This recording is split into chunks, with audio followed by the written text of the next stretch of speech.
योतम हैम, उम्र 28 वर्ष।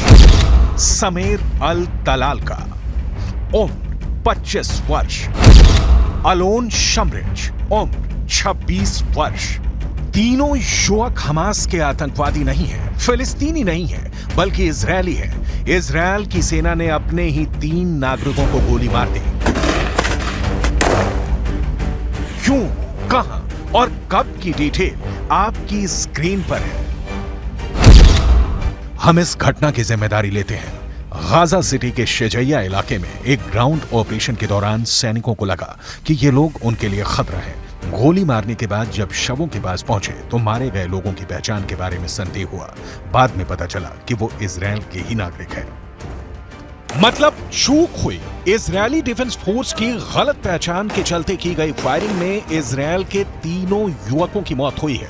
इन तीनों युवकों का 7 अक्टूबर को हमास के हमले के दौरान इजरायल से अपहरण कर लिया गया था। शोजाया में जब इजरायल सेना ने फायरिंग करनी शुरू की तो इजरायल के ही तीनों बंधक चपेट में आ गए और मारे गए। अब आलम यह है कि इजरायल में हंगामा खड़ा हो गया है। इजरायल की राजधानी तेल अवीव में हंगामा पसरा है।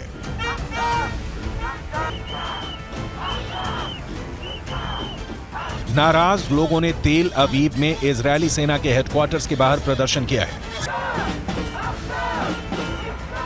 लोग हाथों में बंदूकों की तस्वीर लिए और दिल में दर्द लिए अपनों को जल्दी से जल्दी छुड़ाने के लिए प्रदर्शन कर रहे हैं। क्यों? क्योंकि इजरायली डिफेंस फोर्स यानी आईडीएफ से हो गई है बड़ी चूक। इजरायली डिफेंस फोर्स जमीन पर गाजा को जला रहा है। इंच दर इंच हमास के लड़ाकों की तलाश कर रहा है। जो मिल गए उन्हें ठिकाने लगा रहा है।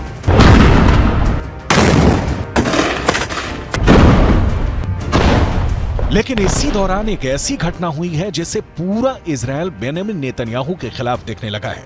इस घटना के बाद तेल अवीव से लेकर वॉशिंगटन तक हाय तौबा मची है, क्योंकि इजरायली डिफेंस फोर्स ने एक हमले में 3 बंधकों को मार डाला है। हमास की कैद में छटपटाते बंधकों को हमास की नहीं, इजरायली सेना की ही गोली लगी है। इस घटना के बाद इजरायल में मातम पसरा है। अमेरिका ने कहा है बहुत दुखद हुआ। Heartbreaking. It's tragic, this news coming out of Gaza today about these hostages being killed in the conduct of a raid. I want to be careful here not to speak to too many specifics because we don't have perfect visibility on exactly how this operation unfolded and how this tragic mistake was made. But obviously, this is not an outcome that anybody wanted to see. युद्ध में गलती होना सामान्य घटना है, लेकिन 3 बंधकों के मारे जाने से इजरायल की जनता गुस्से में दिख रही है। 7 अक्टूबर को हमास ने इजरायल के 240 लोगों को बंधक बना लिया था। युद्ध विराम के दौरान हमास ने 105 बंधकों को छोड़ा। इसके बाद कहा गया कि हमास के कब्जे में अभी भी 137 बंधक बचे हुए हैं, जिसे छुड़ाया जाना है। अब खबर आ रही है कि बंधकों में से 3 को इजरायली सेना ने ही गलती से मार डाला। बंधक संकट बेंजामिन नेतन्याहू के लिए सबसे बड़ी समस्या बन गया है। बेंजामिन नेतन्याहू देश विदेश से इस दबाव में है कि आम फिलिस्तीनियों की हत्या से इजरायल को बचना चाहिए। लेकिन समस्या यह है कि युद्ध और बंधकों की रिहाई एक साथ नहीं हो सकती। इसलिए हमास युद्ध विराम चाहता है और इजरायल इस युद्ध विराम के लिए राजी नहीं है। इस बीच बंधकों की जान हमास की बंदूक की गोली में अटकी है। बेंजामिन नेतन्याहू के लिए इतना ही नहीं, एक और ताजा मुश्किल आ खड़ी हुई है। अमेरिका के राष्ट्रपति राष्ट्रपति बाइडेन ने इजरायल को जो मशवरा दिया है उसे आपको भी बहुत ध्यान से सुनना और समझना चाहिए। गाजा में जारी अंधाधुंध बमबारी के कारण इजरायल दुनिया का समर्थन खो रहा है। अमेरिका की यह चिंता इसलिए है क्योंकि अमेरिका के संग के कारण ही इजरायल पूरे अरब वर्ल्ड को चैलेंज करते हुए गाजा में बमबारी कर रहा है। बड़ी संख्या में फिलिस्तीनी मारे जा रहे हैं। महिलाओं और बच्चों की मौत देखकर दुनिया का कलेजा मुंह को आ रहा है। अमेरिका अब इस युद्ध में खुद को अलग खड़ा दिखाना चाहता है। इजरायल का साथ हर कदम पर देने वाले अमेरिका ने 2 टूक क्लियर कर दिया है कि इजरायल को चुनिंदा ठिकानों पर हमले करने चाहिए। आतंकवादियों को चुन चुन कर मारना चाहिए, लेकिन उस दौरान नागरिकों की मौत नहीं होनी चाहिए। इतनी कैटेगरी वाला हमला युद्ध में नहीं होता, लेकिन कूटनीति में होता है। अमेरिका यही कर रहा है। युद्ध खत्म करने की इतनी जल्दी अमेरिका को होती तो ना लाल सागर में और ना ही भूमध्य सागर में अमेरिकी युद्धपोत पहरा दे रहे होते। अमेरिका संयुक्त राष्ट्र में युद्ध विराम के खिलाफ वीटो नहीं करता। अमेरिका इजरायल को बेहद सस्ते और हर संभव हथियार सप्लाई नहीं करता।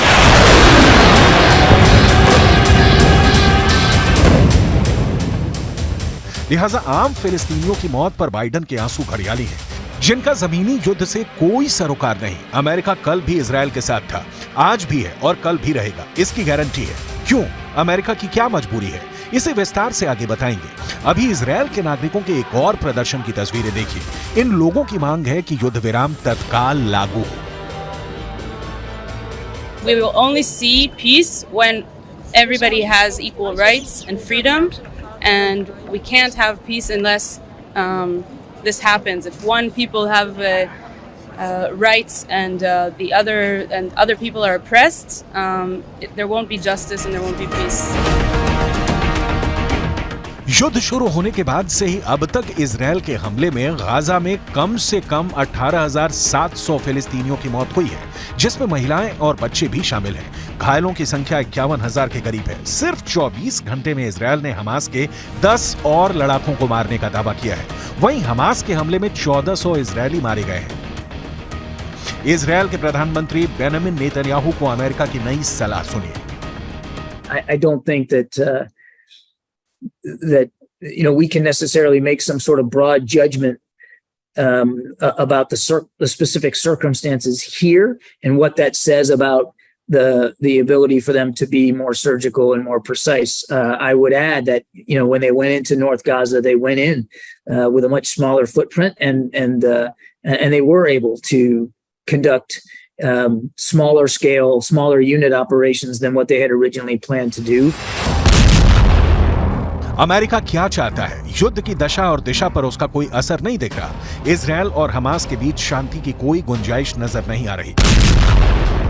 इजरायली सेना के विमान लगातार हमास के नियंत्रण वाले गाजा पट्टी में बम बरसा रहे हैं। युद्ध की वजह से मासूमों को जान गंवानी पड़ रही है। संयुक्त राष्ट्र में फिलिस्तीन के मिशन ने कहा है कि इजरायल को अपने अवैध व्यवहार को लेकर नतीजे भुगतने का डर नहीं है। मिशन ने सुरक्षा परिषद से कहा है कि इजरायल के खिलाफ कार्रवाई की जाए। इसका कहना है कि युद्ध विराम की मांग के बाद भी इजरायल अंतर्राष्ट्रीय कानून तोड़कर काम कर रहा है। अमेरिका के एनएसए जैक सुलिवन ने फिलिस्तीनी अथॉरिटी के राष्ट्रपति महमूद अब्बास से बात की है। इस दौरान गाजा में लोगों को भेजी जाने वाली मानवीय मदद को बढ़ाने पर चर्चा हुई है। इस मुलाकात में आम नागरिकों की सुरक्षा को बढ़ाने पर भी जोर दिया गया, लेकिन इस जोर का नतीजा निकलता नहीं दिख रहा है। विश्व स्वास्थ्य संगठन ने गाजा के हेल्थ सिस्टम के बर्बाद होने पर चिंता जताई है। गाजा में 36 अस्पताल थे, जिनमें से सिर्फ 11 ही कुछ हद तक काम कर रहे हैं। इन अस्पतालों में 50,000 से ज्यादा घायलों का इलाज चल रहा है।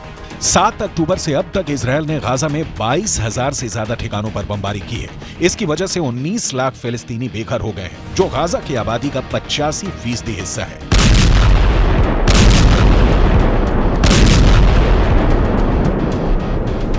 बेघर हुए लोगों को सर्दी और बारिश जैसे बुरे हालातों का सामना करना पड़ रहा है। संयुक्त राष्ट्र से लेकर पूरे अरब वर्ल्ड में एक भी देश ऐसा नहीं निकला जो इजरायल को आम फिलिस्तीनियों की किलिंग से रोक सके। हालांकि किलिंग रोकना तो दूर, ईरान जैसे देश ने तो हमास का साथ देने से ही इनकार कर दिया। लेबनान के हिजबुल्लाह के हमले और यमन से हूथी विद्रोहियों के हमले इजरायल युद्ध में एक डिग्री भर का फर्क नहीं ला सकते। कहा जा रहा है कि गाजा में हमास के लड़ाकों की संख्या ज्यादा से ज्यादा होगी तो 40,000 होगी, लेकिन मौत और मातम पूरा गाजा भोग रहा है।